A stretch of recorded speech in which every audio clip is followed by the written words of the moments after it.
శ్రీ రామకృష్ణ ప్రభ ఛానల్ను చూడండి, మాసపత్రికను చదవండి. భగవంతుడికి బంగారం మీద మోజు ఉందా? భగవంతుడికి మనం నగలు అన్నీ చేయించి పెడతాం. అయితే భగవంతుడికి అవన్నీ ఇష్టమా?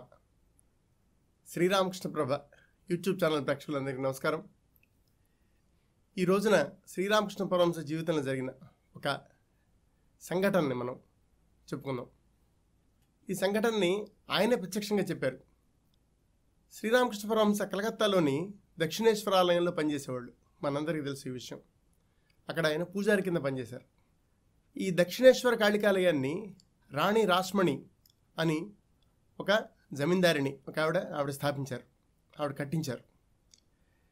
ఆవిడ తర్వాత ఆవిడ అల్లుడు మధురనాథ్ ఆ దేవాలయం వ్యవహారాలని చూసుకునేవాడు. ఆయనకి శ్రీరామకృష్ణులు అంటే చాలా భక్తి. ఆయన కోసం ఏం కావాలన్నా ఆయన చేసి పెట్టేవాళ్ళు. చాలాసేపు రామకృష్ణులతో తిరుగుతూ ఉండేవాళ్ళు. ఈ దక్షిణేశ్వర కాళికాలయంలోనే రాధాకాంతాలయం ఒకటి ఉంది. అక్కడ ఒకరోజు దొంగతనం జరిగింది. దేవుడు పెట్టిన నగలు ఎత్తుకుపోయారు దొంగలు. అది చూడ్డానికి రామకృష్ణ పరమహంస మధురనాథ్ ఇద్దరు కలిసి అక్కడికి వెళ్ళారు. ఆ దేవుడి ముందు నిలబడి చూస్తూ ఉంటే అప్పుడు మధురనాథ్ అన్నాడు అనమాట, నువ్వేం దేవుడు అయ్యా, నీ నగలే కాపాడుకోలేకపోయావు అని. అప్పుడు రామకృష్ణ పరమహంస కొంచెం కోపం వస్తుందన్నమాట. ఆయన ఈ మధురనాథ్ని చివాట్లు పెడతారు. ఈ బంగారు నగలు, ఆభరణాలు, ఇంకోటి ఇవన్నీ కూడా మీరు చేసి దేవుడికి పెట్టారు, కానీ దేవుడికి ఇవేమీ అక్కర్లేదు. లక్ష్మీదేవి ఆయనతో పాటు పక్కన ఉంటుంది.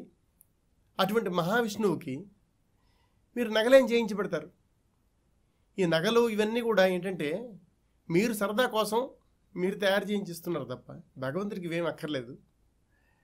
కాబట్టి ఈ నగలన్నీ కాపాడుకోలేకపోయావి ఏంటి అని చెప్పి అనొద్దు. భగవంతుడికి ఇవంటే లెక్కలేదు అని చెప్పి గురుదేవులు చెప్తారనమాట.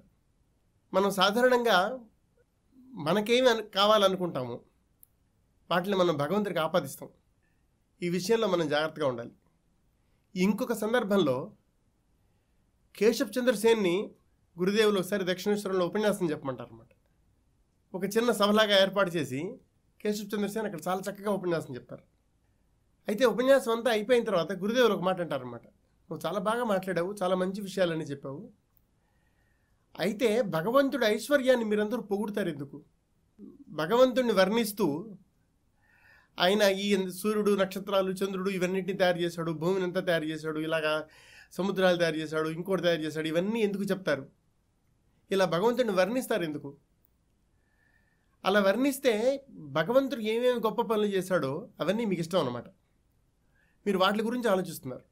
భగవంతుడు ఏమైనా చేయగలడు.